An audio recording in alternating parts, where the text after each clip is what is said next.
Hey, it's Josephine from The Pointe Shop. I'm doing my very last fitting on this tour at Anita's Dance Center in Muskego, Wisconsin. It's just a little bit outside of Milwaukee, and I'm fitting a beautiful dancer named Kira today. And we're gonna fix something that we're having a little bit of problems with. She has one weaker ankle and one stronger ankle, just like everyone else. And her right one was already struggling, and then she sprained it on top of that. When you take a look at her feet, when she goes up on pointe, you'll really see that difference there. So can you stand up for me?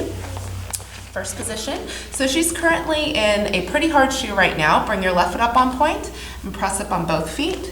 You can see that she's more over on the left than the right. But other than that, it's not a terrible fit. I like the shoe on her. It's just, it's pulling her back and she's straining it even more. So we're going to change the shape of the box. And I'm actually going to keep her in the same shank as she was in before, but I'm going to have her try a different box shape so that she feels a little bit more stable. So of course, when she's standing statically like this, you're not going to really be able to tell if she's unstable or not, but there is a little bit of movement on her right ankle, and I could really tell that she was injured before. So I'm going to give her a different box shape so she's a little bit more stable and she gets over her shoes a little bit better. So let's say you have a problem with getting over your pointe shoes because you're going through an injury.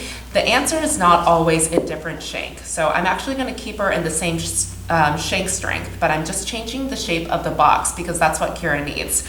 Okay, so we're going to try this one on, and it's going to be a little bit wider in the platform. So if you take a look, can you go into parallel? And then just bring your left foot up on pointe. So you can see that the box shape is very different. This one's a little bit more tapered, the one that she was in before, and this one's a little bit wider and it's more square. So right now I'm more concerned about stability than anything else. So we're going to change that box shape. First position, bring your left foot up on pointe, press up on both feet. Beautiful. So now she is getting over better. I'm focusing a lot more on her injured foot, her right ankle, and that's what I normally do when a dancer is going through an injury or is coming back from an injury, because I want to make sure that the one that was injured is getting a lot of attention. So this one breaks a little bit low, and if I was just fitting her left foot, then I probably would not choose this shoe for her. But because I'm focusing more on the right ankle, the one that was injured, I am going with the more square box that she can get over a little bit better in. And beret for me. Is there anything hurting or pressing? No. Okay, good. So we're going to keep her in this. Nothing is hurting, everything feels good.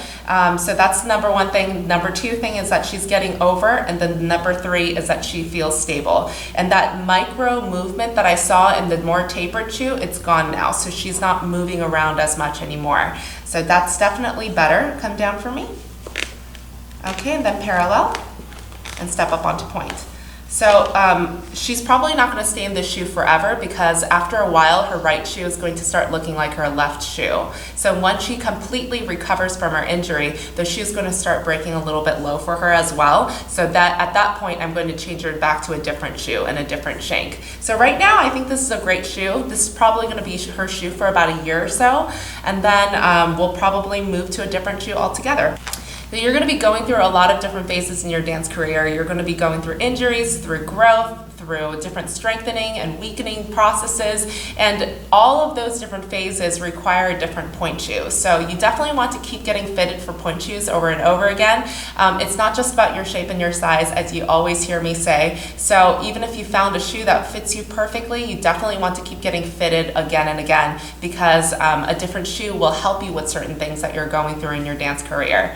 If you have any questions with your pointe shoes, or if you have any questions about dancing, balancing better, any of that, leave that on the comments and I will answer that in the next video. Thank you so much.